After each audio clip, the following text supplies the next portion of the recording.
What's going on? This is Yancey, author and producer of the This Is Why series. Make sure you go now and subscribe to my website, www.newfacemanagement.org.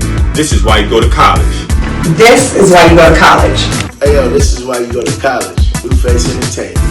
Always paid my bills. This is why you go to college. New Face Entertainment. New Face. New Face. This is why you go to college. This is why you go to college. This is why you go to college.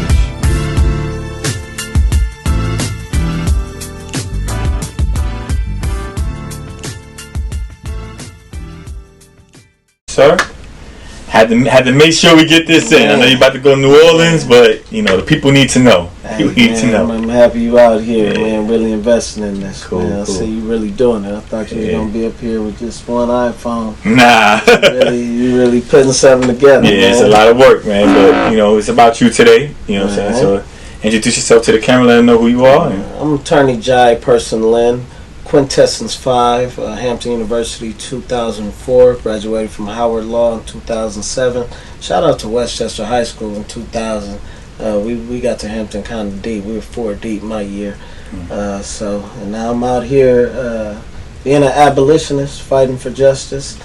I've acquired property, support my institution, and fight racism wherever rears its ugly head. All right. This is a lot in California. So let's just talk about real quick about your journey and what made you decide to go to Hampton. Obviously, we're in Los Angeles, California. So what made you make that decision? For me, it was real simple. I went to a family reunion in Virginia Beach in '97. Just saw all these. It wasn't my first time at a family reunion, but my last time I was maybe 7. So this time I was about 14 years old. And really, starting to look at college. Was going into my sophomore year in high school. Right. But just the love I felt, it was just clear to me that I was going to Virginia for college. Oh, straight up Virginia, Yeah, like no other options. Okay. And I looked at the top 25 in football, and I said, Virginia Tech. All right, I'm going there. Right. And then I saw they were Hokie. I said, I ain't doing that. And then I ain't grow no more, and I got into school politics. And, okay. By my senior year, my criteria were a black college in Virginia with prestige, so it made it real easy. You graduated from Hampton and decided to go to Howard. How'd that go? Yeah. That was a tough transition. Hampton is still more south than north. It has a great northern influence, the whole Tidewater area, but it's still more south. DC's definitely more north. But the toughest part was just being 21 to 24 in law school. Okay. A lot of my friends at that time, there was a lot of people that do it successfully.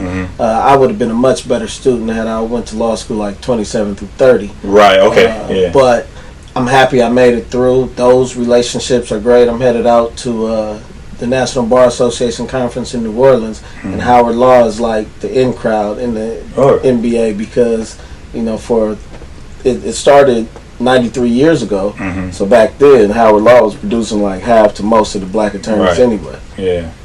Coming from the West, doing all your graduate studies on the East, how was that for you as far as doing something like that and being, in my mind, because you came out a year before me, being like, to me, one of the pioneers of, because the West Coast ended up booming, especially in Hampton after that. So how was that? And that was unique. I obviously did not know we were like the first class from Cali with significant numbers. Right. But man, it was great. It was great for me personally. That time in my life, that time in my friends' life growing up. Now we're all entrepreneurs doing quite well. Right. But at that time, man, it was... 17, 18, I thought once you made it out of high school you were straight. Didn't realize if you just stayed there, now the time you spent in high school, you just in the hood. So being able to physically remove myself from that was the greatest thing ever. So a lot of my friends caught cases, went to jail, prison, whatnot, had a lot of stuff. And I still ran into troubles in life, not so much with the law, but, just learning my hard lessons the way I learned them. Right. But just being physically removed from the day-to-day of young black male life in South LA, Inglewood, was the best thing for me. I can say that. Cool. Well, that's so you got your freshman year. I came in the sophomore year. You obviously were very close with Howard. I met you through Howard. Yeah. How let's talk about, I guess, your beginnings with New Face and how that felt for you with the whole New Face thing in college. Well, New Face, there was a precursor to New Face, even a precursor to Straight Face. Yeah, right. And so the big homie Femi and Nasty and all of them doing their thing. What was his DJ name? 56K Cliff. Cliff, DJ 56K. So that was the real introduction, and then when you and Sean came, it was just such great synergy from that east to west. Right. It was still 01. We still not that far removed from 96, where people were choosing sides and whatnot. But the synergy was real, man. The love was real. And it was just like Cali, NY, and Maryland too. We got a lot of love from Maryland. So it just worked together. And then seeing y'all doing y'all thing, I always felt part of the squad, even though I wasn't in the meetings making the plans, but when y'all was having a party, I knew I was in there, I knew I was promoting it, and I knew it was going to be a good time. So just to touch back on the West Coast situation with being on the East Coast and like the music and things of that nature, because Phil, which was our West Coast DJ, he wasn't there yet. But we did have Howard, that helped enforce, because to me, I feel like I wasn't from the West Coast, but I always had that type of love because of Howard and the things that we did within New Face, and I always felt like, looking back at it now, we always did a good job of making sure that the West Coast felt at home, at Hampton. At the New Face functions, we for sure that was one of the functions we for sure, because man, we used to roll up on DJ. Shout out to Biz, but man, they play Round and Round, Explosive, and that might have been the only 2 songs for the night, at certain times. And at that time, we were on the West, like, Exhibit was really popping, but that was, I don't want to say it was a downtime, because the Chronic 2001 had come out right as I touched down at Hampton, but it wasn't a whole lot. It definitely wasn't like it is today, with the hits that everybody wanted to party to besides just us. We definitely wanted to party to Quick, Sugar Free, the stuff that y'all had never even heard of, but I did like New Face because California was such an integral part of the foundational makeup of it. They showed that love, but we'd be frustrated sometimes. And no disrespect to the other regions, but look, South got like 40 songs in a row, and even Go-Go got like 10 songs in a row, and New York got 100 songs in a row, and now. Here come the West Coast, Explosive Round and Round. Right, 2 songs, Now let's get back to it. So, just expanding that, I do realize we were part of that. And then, now California is like solid at number 5 as far as states that send students to Hampton. Right, and that's why I wanted to touch on that, because I feel like that era back then kind of created that, and it allowed for the California and the West Coast, up and down the West, to come to Hampton specifically, and feel that love, because it was years, even after you left, with Phil coming on as the DJ, like we had segments just for the West, we had set by that time. We had set the foundation. Slim, Jaaye. God bless me and Ray Lewis never to be on campus at the same time. I look at that as a blessing. I love Ray Lewis, but at that point in both of our lives, we probably was best not knowing each other. And then what Howard and I we're diplomats basically. We never like press a West Coast line like you better rock, nothing like that. It was just we showing you love, so we expected back, and we typically got it. So that and just our personalities, we're very much talk to anybody. I know you remember walking through campus with Howard was sometimes frustrating because he's like, to everybody. Hey, how your cat doing? Oh yeah, your mom's all right. Like how you know all these people backstories, but it ends up now.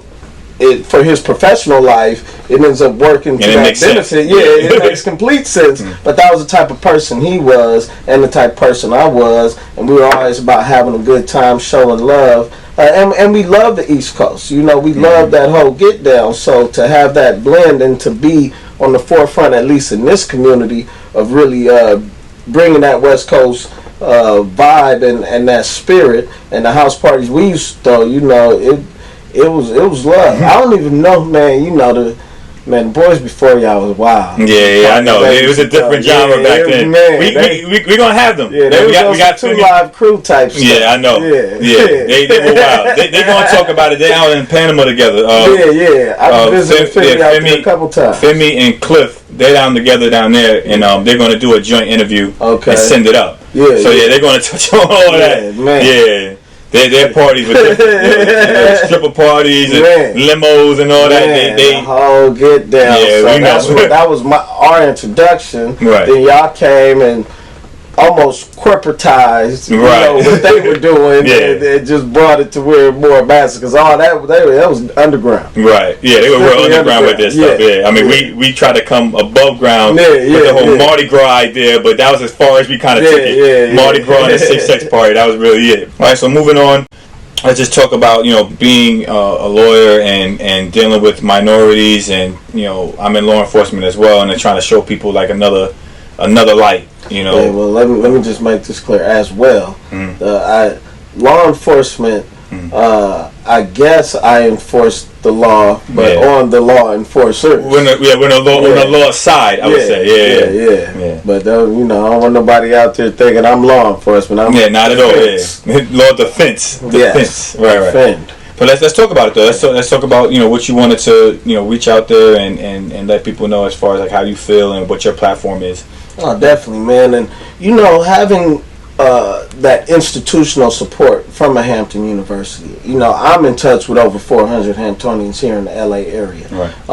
But there's probably 1,000. Who knows?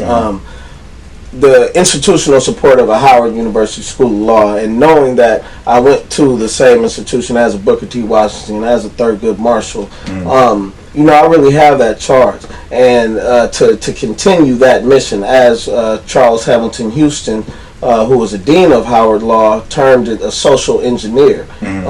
Who basically, there's a quote like a lawyer is either parasite on society or a social engineer. And I choose to be a social engineer, and I choose to fight in I don't choose to fight because of my understanding, because of my history, because I know if y'all totally ban me, kick me out the state, I got a home by the sea that I can return to.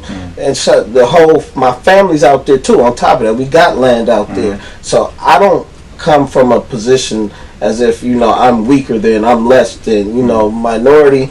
As if we're talking numbers, but as far as cultural impact, we at least half of America's cultural impact around the world.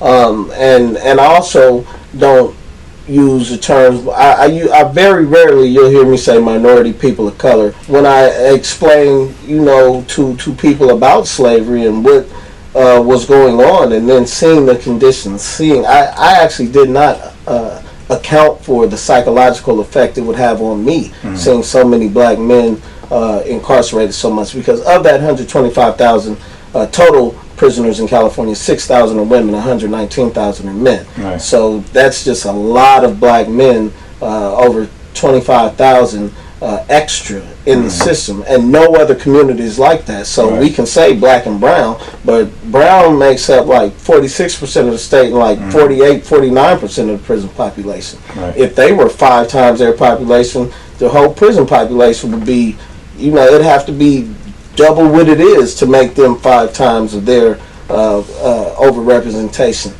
So that's why I like to keep it separate, not to separate ourselves, because I believe in ally building, but I believe that if we lump ourselves in there, we might get lost in the overall discussion, realizing that we are not similarly situated to any other group, and we need to understand that, and the language we use is very important in coming to that understanding. Right. So when I did get that charge from Dr. Harvey to fight racism, that's why I move the way I move. And I know as long as I'm on the side of justice, I got these thousands and thousands of Howard and Hampton alumni that got my back, these whole institutions that got my back, as long as they can look and examine what I did and what I said, and it aligned with justice. Right. I'm okay. And a lot of black people, man, when you tell a black Californian that has never seen a black institution, because there's like no institution in the whole region of this country that has like more than 400 people, and it's majority black. No business except churches, right? But those meet once a week, whenever. But trying to explain to people like a Hampton, right? Just 6,000 people, like 90% of them black, and really it's probably about 9,000 total people, students, faculty, everybody. About 90% black, working together day to day. Like you see in their mind, they can't even fathom that. Like, how does that happen? What y'all shoot each other every day? So having that understanding just puts me in a certain place where I can stand firm, even if it looks like I'm by myself. I know I never am. Right. Yeah. So like that's something that obviously this documentary is for. You know, we want to let our youth know that this is what's out there. This is what we can do. This is what you can do with yourself. You know, just apply yourself. So, what message would you have to that high school student that, you know, like junior, senior in high school? You know. Is looking to go to college, doesn't really know about college, doesn't really know the things that we just talked about. What message do you have to that particular person that's trying to contemplate college, or, you know, is on the fence about certain things? Well, first off, I think college can be a horrible financial decision for people if they make it the wrong way. The money I spent or borrowed, whatever, to go to Hampton, that was the greatest investment, you know, of my life. Hampton and Howard Law, greatest investment. So for me, it was an investment. It was great. So first, I say, know what you want to do. I knew where I was going when I got to Hampton. A lot of people don't, but know what you want to do so you don't waste your time, you know, spending thousands and thousands of dollars somewhere you don't want to be. But that's on that front. But understand that there's so much more to an education for life than what's in those textbooks. There's so much more. If I read everything, there could be an attorney that read everything in all of these books, but can you relate to a jury? You know, it's more than just about the academics. And a place like Hampton, the people you come across, the fact that, you know, I was listening to the new Jay-Z and Beyonce, I'm good on any MLK Boulevard. Like, that's how I feel going to a black college. You know, where when I used to travel, now I get hotels, you know, we're a little older and whatnot. But even still, it depends on how big the homie house is that I might stay. But when I was traveling on the couch surfing, we were still good everywhere. And we had great times in Chicago, New York, Philly, all Hampton connects that we were having great times all throughout the country, Texas, Nevada. And I mean, and then when I've been in my worst times, when I've been down and out, Hamptonians have picked me up. So you want to go somewhere where people, you're going to get the education. If you sit down and do the work, you're going to get the education. But you want to be somewhere that people are going to support you. You're not just a number. And that's what I love about HBCUs, Hampton in particular. And then I'm blessed to be able to help people, man. I have 3 Hamptonians living in the building that I manage. And, you know, able to get them rent, man. 1 2-bedroom, $1,200. So, you know, in LA, like right off the freeway, it's with parking. So, you know, just those little kind of things, and it's a Howard Connect that got me to be the manager of that building. We just spreading the love, sharing the love, and just understand it's much more than what's on paper and what's in the books. And lastly, if you are considering going to college, you should be spending at least an hour a day, 5 days a week, applying for scholarships. The money is out there, and there's and so if we do that, we do 5 hours for 40 weeks of your last year. You know, we're talking 2,000 hours, or no, what's the math on that? Yeah, about 200 hours. 200 hours. 200 hours, and if you only get $20,000 from that, that's still $100 an hour. And who else at your age is going to make $100 an hour? But if you do get 100 out of that, now, you know, we're talking crazy now, like 500 an hour. But the money's there, and my little cousin actually did that. He's at University of California Riverside on a full ride, just because I didn't know he listened to me. I just thought he got it. But he said after I told him that, he went every day, started looking, and came up on a scholarship that he thought he wasn't going to be able to go to college. See, look at that. Yeah, so each one teach one. Each one teach one. Yeah, all right, well, thank you very much for your time. I know we got to get up out of here, man. But it's my boy. So good to see you. Appreciate it, man. Good to see you, bro.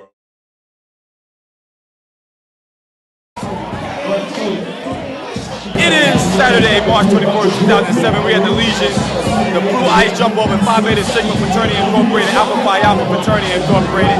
As you can see behind me, it's popping. DJ Tay James just caused Alpha Phi Alpha Fraternity Incorporated, Gamma Iota chapter of Hampton University. So it's kind of crazy right now. We just about hitting capacity, and it's only about 1 o'clock. It's about to be a long night, man. We was having a good time, we're gonna keep it moving. New Face Entertainment, BigCast.tv, we out.